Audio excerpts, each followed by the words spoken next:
Picture this. It's 0 dark 30 on the Ukrainian front. The air is cold, thick with the smell of wet earth and diesel. In a shallow trench, a Russian soldier, we'll call him Ivan, is waving a single finger back and forth in front of his own face. It's not a gesture of defiance. It's a tremor of pure animal fear. He already knows what's coming. He can hear it, a high-pitched, mosquito-like whine slicing through the fog, but he can't see it, and he sure as hell can't avoid it. The negotiations in Miami with the American side are proceeding constructively. This was reported by Rustam Umarov, who heads the Ukrainian delegation. He also added that he expects progress and tangible results. Nearby, another man is slumped against the mud wall of a shell crater, utterly spent. His chest heaves. He's trying to signal to a comrade, maybe 50 meters away through the broken trees. A weak hand gesture. Over here, find me. But the electronic eye in the sky has already found him. The FPV drone won't forgive him. It won't forgive any of them. This isn't a scene from a sci-fi movie. This is the new, brutal reality of the Ukrainian battlefield, where a piece of technology you can hold in your palm is rewriting the rules of modern warfare. Not a billion-dollar stealth fighter, not a 60-ton main battle tank, a cheap, commercial-grade drone modified in a garage and operated by a kid from the 3rd Assault Brigade who, a year ago, might have been flying these things for racing or for fun. In a matter of seconds, this tiny device decides who sees first and who survives. This simple, terrifying technology has forced one of the world's largest militaries to weld absurd-looking metal cages onto its tanks. It has shredded their battle doctrine, turning rapid advances into death traps. It has mobilized an entire nation of civilian volunteers, building hundreds of these killers in basements and workshops every single day. The question is screaming from every command bunker and trench line from Kyiv to Moscow. How? How could a cheap, off-the-shelf drone, the kind you can buy online, fundamentally cripple military strategy on a massive scale? And why is one unit, the 3rd Assault Brigade, consistently at the vanguard of this drone revolution, turning simple reconnaissance into a form of psychological terror? Let's find out. For months now, Ukrainian FPV operations have been conducting a masterclass in asymmetric warfare. They've demonstrated with brutal clarity how a tiny piece of tech can gut billion-dollar doctrines. In active sectors across the front, what starts as a routine recon mission can turn on a dime. The drone's camera, streaming back to an operator in a hidden dugout or a truck miles away, catches a flicker of movement. Not tanks, they've gotten wise, hiding under their cope cages. This is something more fleeting, more desperate. Russian light mobility units, motorcycles, ATVs, light trucks, anything fast and nimble, used for patrols, for rushing ammo up a supply line, for trying to sneak spotters through the tangled no man's land. The drone's mission instantly changes. No drama, no shouted commands, just the quiet, focused click of a keyboard, the gentle pressure of thumbs on a controller. The observation drone becomes a hunter. The operator increases focus, adjusts altitude, locks the camera. The low, buzzing platform has one major advantage in this torn-up landscape. It can navigate.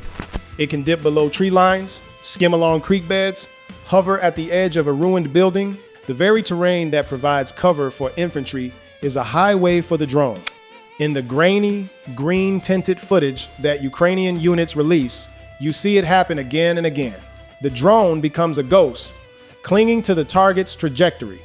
It's not just watching, it's herding. It's feeding real-time data grid coordinates, speed, direction back to artillery batteries, or waiting ground units. The attack isn't always the first goal, but when the moment is right, after confirmation flashes across the net, the FPV can switch from observer to assassin in a heartbeat. A precision interception, a fireball where a motorcycle used to be. This pattern isn't an isolated story, it's an epidemic.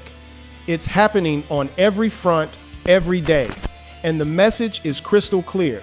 Rapid mobility no longer guarantees safety. In fact, in the age of the drone, moving fast in the open just makes you a more interesting target. The battlefield has a new layer, a low altitude ceiling of constant, silent observation where the first mistake is your last. Amidst this chaos, the 3rd Assault Brigade has become a name that carries weight. They've maximized the FPV drone, not as a novelty, but as a core component of their combat DNA. These aren't just flying cameras, they're force multipliers. They use them for close-range reconnaissance, getting real-time eyes on troop movements without risking a single soldier. That same camera acts as a spotter for artillery, cutting adjustment times from minutes to seconds, turning wasted shells into pinpoint strikes.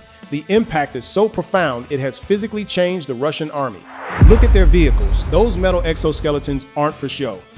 They're a confession of terror, a desperate attempt to armor against attacks from above. But here's the most fascinating twist: the production line for this nightmare.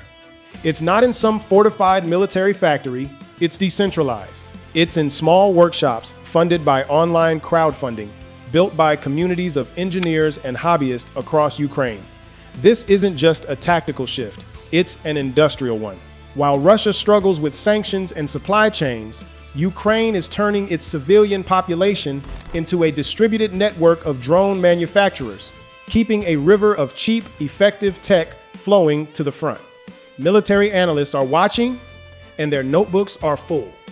This marks a new chapter, an era where speed of information, improvisation, and lightweight tech can cripple the heavy metal beasts that have ruled the battlefield for a century.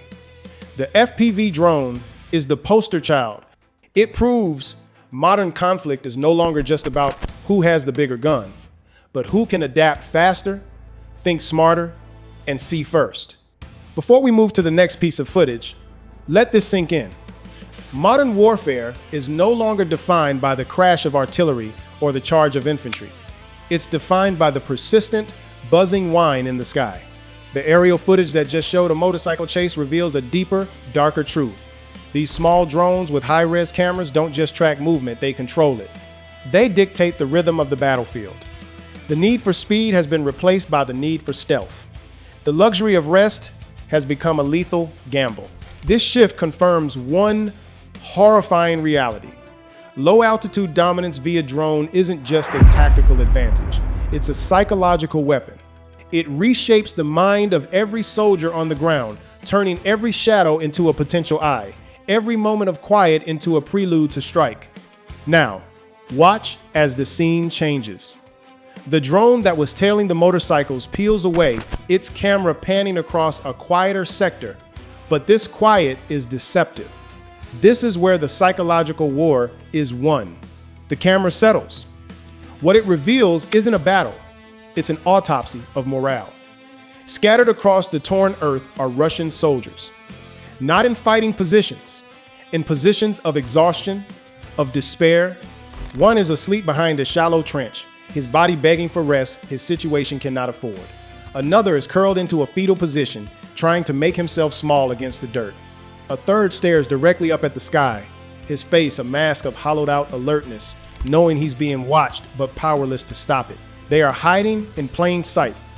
Some cover their faces with their hands, as if not seeing the drone means it can't see them. Others press themselves into the mud, trying to become part of the earth. They hide behind the pathetic cover of a small mound or a fragment of a wall, the only shields they have against an enemy that looks down from the heavens. The drone doesn't attack. It doesn't need to. Its mere presence is the attack. It locks on. It observes. It gathers data. It maps their hiding places, their patterns, their likely escape routes. The soldier sleeping in the trench, his exhausted breath is being recorded.